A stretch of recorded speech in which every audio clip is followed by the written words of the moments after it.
범죄의 재구성. 오늘은 최근 있었던 이른바 당근마켓 영화 유기 사건과 2006년에 있었던 설해마을 영화 살해 사건을 짚어보겠습니다. 명탐정 중년 코난 자칭타칭 형법계의 언터처블 승재현 한국형사정책연구원 연구위원과 함께합니다. 안녕하세요. 네, 안녕하십니까? 네, 매주 이 시간에 이렇게 가슴 아프거나 좀 분노를 야기하는 사건들을 계속 우리가 다루게 되잖아요. 네네. 근데 오늘은 특히 더 아기와 관련돼서 더 가슴 아픈 사건인데요. 지난주 금요일이었죠. 중고 물품 거래 모바일 앱에 올라온 이 판매의 이 포스팅이죠. 네네. 이게 20만 원에 아이를 입양해 드립니다. 36주 됐어요. 네. 이런 제목의 글과 아기 사진이 올라와서 정말 큰 충격을 줬지 않습니까? 사실 앵커께서도 잘 아시지만 외국 사이트 같은 경우는 이런 어린아이에 대한 인신매매가 네. 종종 일어나고 그게 예. 다크웹에서 일어나는 경우가 있어서 그렇죠. 제일 처음에 되게 충격적이었어요. 혹시 우리나라 안에서 정말 이런 범죄가 설마 만들어졌는 건가? 이게 시작되는 건가? 예, 시작되는 그렇죠. 건가? 예. 되게 걱정을 했었는데 말씀 주신 바와 같이 36주 된 아이인데 사실 태어난 지는 3일밖에 안 된 아이였고 네. 임신해서 이제 아이가 나올 때까지가 한 36주 정도 되었는 거고 예. 그때 이제 20만 원에 대해서 입양합니다라는 글이 올라오게 되었는데 사실 이 글이 이런 중고 사이트에 올라오지 않아야 되는데 그렇죠. 일단 노출이 됐고 노출이 됐는 것을 그런 중고 사이트에서 어떤 AI라든가 그다음에 키워드라든가 거기 있는 모니터링 했는 사람이 잡아낸 것이 아니라 사실 그것을 보고 있는 사이트에 올라온 그 사람들이 이건 문제 있는 어허. 거다라고 이제 신고를 해서 예. 사실 이제 세상에 드러나게 되었죠. 경찰에 신고를 했죠. 예예. 예, 사실은 그 말씀하신 것처럼 이 모바일 앱 스스로가 이런 것들은 자동으로 검색해서 걸러내야 되는데 그건 전혀 작동을 하지 않았어요. 이 사건이 일어난 제주도잖아요. 네네네. 그리고 그 올린 여성 네네. 이 관련된 이야기를 조금 해주시죠. 어떤 네네. 분이죠? 뭐 사실 이제 20대 미혼모였고 예. 뭐 지금 이제 경찰 진술들이 사실 좀 잘 드러나면 좋은데 요새는 워낙 이제 이쪽 부분에 보완이 잘 되어 있어서 맞아요. 이제 예. 드러나지 않는데 피의 사실 공표. 그것 때문에 안 죄 돼서 때문에. 예. 지금 이제 그 임산부가 이야기를 했는 거는 나는 임신 있는 사실도 몰랐다라고 이야기를 하고 사실 자기가 키울 수 없는 환경이었대요. 그래서 네. 이제 공공 산후조리원에 있었기 때문에 아이를 입양하려고 처음부터 마음 먹었는데 네. 뭐 입양특례법에 보면 2012년에 친생자로 출생신고를 해야지 이제 입양이 될 수 있는 부분. 맞아요. 그리고 예. 또 입양을 하기 위해서는 당연히 이제 숙려기간이 좀 필요하잖아요. 네. 그래서 7일 이상의 숙려기간 그리고 뭐 입양특례법에서도 원가정 태어난 그 집에서 아이가 자라는 것이 가장 좋다고 생각하기 때문에 예. 과연 아이를 기를 수 없는 여러 가지 사정이 있는지를 살피는 과정에서 이 이제 임산부의 입장에서는 그게 너무 화가 나고 너무 지치고 내가 너무 감당하기 어려웠다. 그래서 홧김에 이런 거를 올렸는데 지금 내가 굉장히 후회하고 있다 이렇게 밝혔습니다. 네. 그럼 글쎄요. 저나 승재현 의원이나 남자라서 네네. 그 임신 사실을 모를 수가 있는가 출산 네네. 때까지 네네네. 그건 참 저희들이 알 수는 없는 거지만 네네네. 이렇게 진술을 하고 있다는 거잖아요. 네네네. 뭐 혹시 우리가 모르는 다른 문제가 있을 수도 뭐 있고요. 조금 이따 설해마을 쪽에서 한 번 정도는 저희가 좀 짚어볼 수 있을 것 같습니다. 네네. 어쨌든 뭐 여러 가지 사정은 뭐 분명히 있겠지만 네네. 그리고 어렵고 특히 이제 아빠 얘기가 없는데 이 아빠가 오히려 더 큰 책임을 져야 저는 100% 하잖아요. 예. 사실 이 무책임, 부분에 너무 가장 무책임하고. 큰 책임은 뭐 당연히 그 어머니에게도 있지만 아버지한테도 당연히 있는 그렇죠. 부분인데 뭐 지금은 아버지가 누구인지를 모르는지 모르니까. 그래서 좀 이 부분이 있는 거고 네. 있고 지금 이제 아동복지법에 보면 17조의 금지 행위가 있는데 네. 아동을 매매하는 행위는 절대적으로 안 되는 행위로 영아 되어 매매죄가 있고, 있잖아요. 그건 미수범도 처벌하잖아요. 그리고 미수범 처벌하고 그게 10년 이하의 징역에 그러니까. 이제 해당되는 죄니까요. 물론 이 임산부의 마음은 이해할 수 있지만 네. 혹시나 이런 일이 있을 때 사회의 어떤 도움을 받아야지 이런 사이트에 올리면 아무리 정상 참작이 된다 할지라도 형벌로 아동복지법상 처벌될 수 있는 부분이 그렇죠. 있으니까요. 일단 그 임산부의 마음도 이해하지만 네. 분명히 이런 부분에 대해서는 범죄라는 걸 확실하게 말씀드리고 국가와 사회에서는 과연 임산부 그러니까 이런 어떤 원치 않는 임신 네. 그리고 출산 후에 양육할 수 없음이 예상되는 경제적 공공이 있을 때 우리가 사회 안전망을 어떻게 만들어 갈 것인지를 네. 옛날에도 고민했지만 지금 이 사건을 보면서 더더욱 고민해야 될 때라고 생각합니다. 그렇죠. 자, 그런데 이 사건은 이제 영아 매매 미수라고 볼 수 있겠지만 일종의 육아에 대한 책임 방기이기 때문에 조금 나아가면 뭐 유기를 할 수도 있는 네. 상황으로 대단히 위험해 보이기도 하고요. 네. 매년 이러한 영아 유기가 꽤 많이 늘어나고 있다면서요? 이게 한 10년 정도 수치를 이제 더불어민주당의 백혜련 의원께서 이제 경찰청으로부터 제출을 받았는데요. 네. 저도 생각보다 참 이 수치가 높아서 좀 걱정이 많이 되고 있습니다. 아하.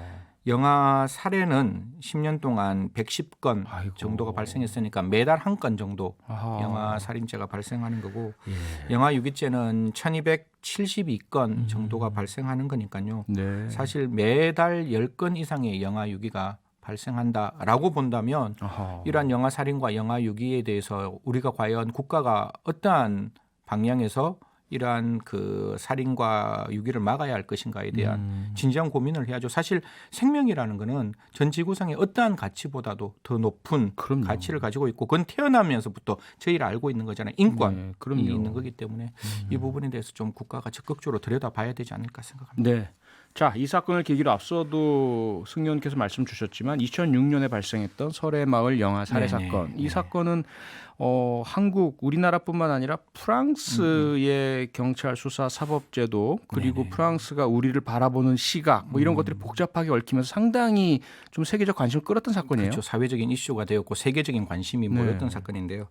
2006년 7월 23일 날 서초구에 있는 설해마을에서 이제 갓 태어난 아이 2명의 사체가 그것도 집안에 있는 냉동고에서 발견이 됐는 거예요. 그러니까 이게 도대체 무슨 일이냐? 충격이었죠. 발견한 충격이었고 거는. 예. 그런데 이제 그 집에 살던 사람이 프랑스계 네. 프랑스인이었어요. 그래서 프랑스인이 이 아이가 냉동고 속에 있는 거를 발견하고 신고 아빠가 그렇죠. 예, 아빠가 남편이. 예, 나중에 알고 보면 아빠가 되는 건데 네. 그 사람이 신고했으니까 제일 처음에는 그러면 누가 이 냉동고 속에 아이를 살해해서 이제 넣어놓은 것이 아니냐. 그러니까 남의 집 냉동고 안에 그렇죠. 예. 처음에는. 그렇게 했는 거 아니냐. 그렇게 했는데 이제 그게 신고받자마자 이제 국가수에서 이제 그 부검을 실시했는데 네. 2명의 사체가 첫 번째 이제 오래되었으니까 부패 그다음에 건조, 그다음에 체격이 다 달랐어요. 그러니까 이게 쌍둥이는 아니다라는 게 이제 발견되었고 두 번째 아이에 대해서 부검을 하는데 탯줄이 그대로 붙어 있는 거예요. 그러니까 이게 출산 직후에 네. 아이가 이렇게 됐는 거구나라고 했고 그 체격을 보니까 어느 정도 이제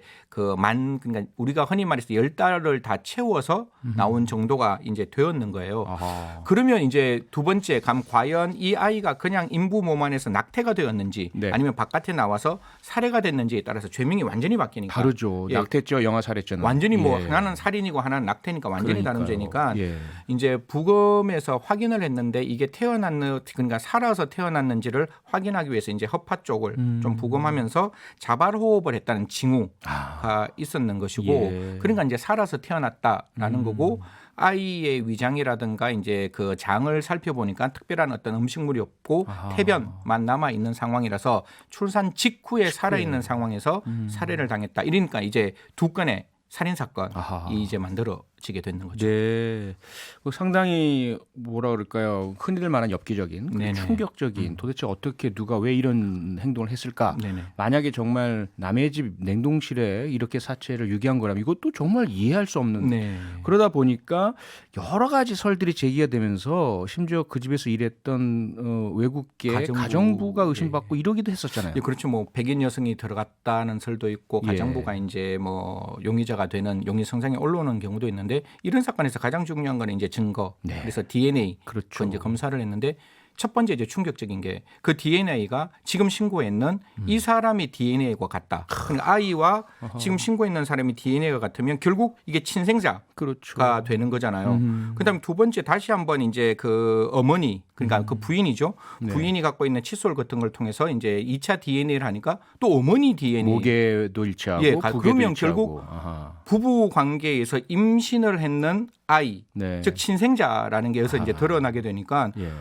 야, 이게 더 충격적이잖아요. 그 부모가 아이를 한 건도 아니고 2건, 네. 그것도 태어나자마자 분만 직후인 아이를 살해한 게 아니냐라고 이제 저희들이 열어놓고 보는데 이미 이 남성은 이제 프랑스로 출국하고 출국하고 없고 없는 상황에서 엄마도 출국하고 없고 예, 다들 없는 상황에서 맞아요. 그러면 분명히 아버지 어머니가 아이를 살해했는 건 맞는데 영아를 그럼 이걸 어떻게 할 것이냐라는 예. 고민이 이제 만들어지게 되는 거죠. 그렇게 되니까 이분들이 이제 쿠루조 씨 네네. 부부인데 이분들이 프랑스 시민이고 우리나라에는 뭐 엔지니어인가요? 그래서 네네. 이제 일을 왔던 분인데 프랑스에서는 자기 국적자, 자기 시민이 나는 임신한 적도 없는데 전 한국에서 그러니까요. 엉뚱하게 예, 예. 우리를 지금 모함하고 기자회견까지 열었죠. 기자회견 열고 막 그랬잖아요. 네네. 그러다 보니까 프랑스 시민들 여론들도 한국이란 나는 우리보다 뭔가 수준이 여러 가지로 어떻게 5일 만에 DNA가 나와? 그러니까요. 예, 프랑스 당국에서도 대한민국의 DNA 검사를 하는 기술을 약간 폄하하는 듯한 듯한 게 있었죠. 우리도 못 믿겠다. 그러니까 프랑스 경찰 당국도 못 믿겠으니 이 부분에 대해서 우리는 범죄인 인도를 해줄 수가 없다 이렇게 나오게 되었죠. 그러니까 이제 그럼 좋다. 프랑스에서 이제 수사를 하는 거를 우리가 이제 범죄인 인도는 안 되니까 네. 프랑스에 수사하는 그 내용을 프랑스에 도움을 주겠다라고 이야기를 하고 형사공조. 지금, 형사공조를 하고 그 수사했는 내용을 프랑스로 다 번역하고 지금 있는 DNA를 조사했는 것을 보내주게 되었죠. 그러니까 이제 프랑스에서 그 부분에 대해 수사를 했을 거 아니에요. 그런데 프랑스도 똑같은 거예요. 결과가 그렇죠. 결과가 그러니까 결국 아버지 어머니의 예. DNA가 똑같다라는 게 나오니까 이 크루조 그다음에 베니키아 이 두 사람을 긴급 체포를 하게 되는 거죠. 예. 예. 오늘이 75주년 경찰의 날입니다. 예. 당시 이 설해마을 수사는 국과수도 정말 DNA 분석에 엄청난 예. 그 실력을 드러내 주셨지만 네. 경찰도 현장에서 그 칫솔 아까 말씀하셨던 네. 아이들의 칫솔부터 시작해서 거의 다 이사를 다 간 집인데 거기서 찾고 찾아서 결국은 증거 의무를 확보한 거 아니겠어요? 예, 확보해서 그걸 통해서 진범을 발견하게 되는. 그러니까요. 어떻게 보면 분명히 억울하게 죽은 아이들에 대한 어떤 그 책임을 물을 수 있는 사람을 발견하게 되었는 거죠. 그러니까 거기에다가 프랑스에서 서로 간에 정말 국가 대 국가로서의 이 수사기관 간 신뢰를 바탕으로 해서 범죄인 인도를 해줬으면 그런 수고를 안 했을 텐데 우리나라에서 모든 수사 자료를 프랑스어로 번역을 다 해서 그 경찰에서 그렇죠 보내줬다는 거. 이 부분을 정말 다시는 이런 사건이 없어야 되겠지만 대단했다. 이 관련 분들께 다시 한번 박수를 드리고 싶다라는 말씀을 드리고 자 그래서 이게 이제 14년 전이잖아요. 그 당시에 그 상황 그래서 결과적으로 프랑스에서 우리도 한국과 같은 결과입니다라고 발표하면서 사과를 하게 됐었잖아요. 그렇죠. 이제 그래서 제일 처음에 우리가 좀 섣불리 이야기를 했고 예. 그 부분에 대해서는 우리의 어떤 판단이 조금 미스가 있었다 이런 내용이 되고 결국 이제 이 부인이 이제 처벌받게 되는데 어떻게 이야기를 하는가 하면 여기서 조금 더 한 번에 반전이 더 발생하는데 임신 거부증이라는 게 이제 여기서 처음 드러나게 됐어요. 그러니까 그 임신을 하는데 임신했는 사실을 전혀 모를 수 있다라는 게 있고 혹시 청취자들께서도 이렇게 검색해 보시면 임신 거부증이 나오면 앞으로 배가 부르는 게 아니라 뒤로 배가 부르고 아이도 태동을 전혀 안 한대요. 그리고 입덧도 전혀 없고 그래서 당사자의 입장에서는 임신했는 사실을 모르는 상황이고 그 아이가 태어나는 걸 아이로 태어나는 걸로 인식 못하는 상황. 사실상 정신질병이 되는 거죠. 그래서 결국 프랑스에서도 한 번에 이러한 어떤 임신 거부증 때문에 아이를 다시 한번 살해해서 벽난로에 이제 놓았던 사실까지 이제 알게 되니까 이 사실 크루즈 부부가 그렇죠. 프랑스에 있을 때 그 전에. 네, 그렇죠. 그러니까 벽난로 그다음 대한민국에서 2건, 포함 3건의 이제 영아 살인죄를 일으켰던 사건인 거죠. 그러니까 지금 설명을 쭉 해주셨지만 임신 거부증이란 게 이게 사실은 심리적인 원인에서 시작을 하잖아요. 네네네. 임신 자체에 대한 어떤 불안감, 두려움, 트라우마 트라우마 같은 게 작용을 하면서 성폭행 뭐 이런 것 때문에 그것이 이제 신체에까지 영향을 줘서 실제 임신과 상당히 다른 반응이 나타나고 그래서 산모가 마지막 순간까지도 임신을 안 했다라고 스스로가 믿게 되는. 네, 그렇죠. 그리고 태아가 태어나는 것도 사실 태아가 태어나는지도 인지 못하는 뭔가 상황. 이상한 그런 괴물이나 느낌. 뭐 이런 현상처럼 생각해서 그걸 살해하게 되는.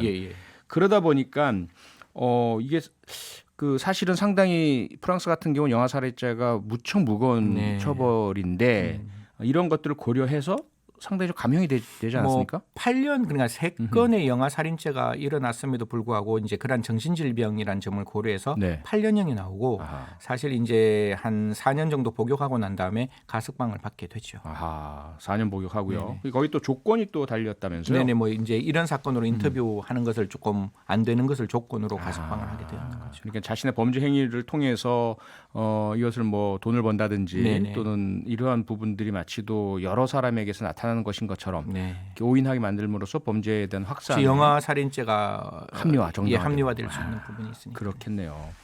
자, 그런데 그 부인은 그런 조건을 받았는데 남편은 오히려 이런 조건이 뭐 부과되다 보니까 이 사건에 대해서 책을 썼다면서요? 네, 사실 이게 저희 같은 어떻게 보면 이게 조금 저희들이 좀 본받아야 된다라고 말하기는 좀 그렇지만 이제 그 문화가 다르기 때문에 예. 남편의 입장에서는 나는 그녀를 버릴 수 없었다라고 해서 그녀가 그 임신 거부증을 통해서 아이를 출산할 때까지의 내용을 꼼꼼하게 다시 복기를 해가 적었어요. 그래서 네. 결국 그 부인이 그러니까 출소해서 나왔을 때 다시 한번 그 가정이 회복되는 그런 모습들이 보여서 예. 어떻게 보면 정신질병이기 때문에 그 사람에게 비난할 수가 없는 거잖아요. 우리가 어떤 적법 행위에 대한 기대 가능성이 있으면 그 행위가 잘못했다고 이렇게 저희들이 비난할 수 있는데 네. 그 사람 입장에서는 임신했는 사실 진짜 모르고 아하. 그다음에 그게 출산하는 것도 정말 몰랐던 상태이기 때문에 그런 부분을 조금 고려해서 다시금 하나의 가정으로 이룩해서 이제 자기는 잘 살고 있다 이런 이야기를 밝혔습니다. 책에서. 예. 네. 그러니까 지금 우리나라 제주에서 일어났던 그 당근마켓이라고 하는 곳에 영화 사진을 올리고 판매하려고 했던 이 그 여성 역시 임신 거부증인 거는 아직은 우리는 모르는 거잖아요. 그건 그렇죠? 확인해 봐야 되겠죠. 예. 그러니까 이런 게 있었기 때문에 있는지 없는지에 대한 분명히 정신적 감정은 좀 필요하다 이렇게 생각을 합니다. 네. 그 서두에 좀 말씀을 해주셨지만 물론 분명히 생명은 무엇보다 소중하다. 네. 생명을 해치는 행위는 그 성인이건 아기건 영아건 똑같죠. 분명히 처벌받아야 하는 것은 분명한데 다만 이 원인적인 차원에서 보자면 이런 일이 안 일어나도록 특히 이제 혼자 임신한 분이라든지 임신에 대한 어떤 거부증 등의 문제가 있는 분이라든지 이런 분들에 대해서는 좀 안전망이 마련돼야 된다는 말씀을 주셨잖아요. 좀 더 구체적으로 어떤 안전망이 어떻게 마련돼야 될까요? 첫 번째는 인식의 전환이 필요하죠. 사실 저도 아버지 없이 자랐기 때문에 제가 초등학교 다닐 때 너무 그 세상이 바라보는 색안경, 그다음에 그에 대한 어떤 잘못된 인지 이런 것들이 너무 심했거든요. 그래서 예. 첫 번째 세상의 인식을 변해야 되는데 맞아요. 첫 번째는 가족관계 등록부가 바뀌어야 돼요. 아하. 그걸 이렇게 일반 기본을 떼면 표시나지 않는데 상세증명서를 떼면 분명히 혼외가 표시가 나게 돼 있고 아하. 저희는 아버지의 성을 따르잖아요. 그렇죠. 그럼 어머니의 성을 따르고 있으면 이상하게 색안경을 끼고 보는 듯한 그런 사회의 분위기가 바뀌어야 되는 거고 두 번째는 예. 아니 그건 누구나 할 수 있는 것 같아요. 보건복지부라든가 여성가족부에서는 경제적 뭐 정서적 지원을 하겠다. 그건 얼마나 추상적이에요. 맞아요. 경제적 지원을 늘 해야 하는 되는 얘기예요. 거고, 늘 하는 얘기. 정서적 지원도 해야 되는데 그게 아니라 맞춤별 좀 제대로 된 그 지원을 하려면 빅데이터가 필요하고 그 빅데이터에는 그런 어떤 미혼모 그다음에 한 가정의 어떤 부모들이 네. 아이를 키우면서 정말 고민되었던 부분 어느 시점에는 아이가 굉장히 정서적으로 불안하고 어느 시점에는 굉장히 돈이 많이 들어가고 맞아요. 또 어떨 때는 그 아이가 질풍노도의 시기라서 아버지 없는 사실을 알고 어머니를 굉장히 싫어할 수 있는 그런 상황들이 만들어져서 네.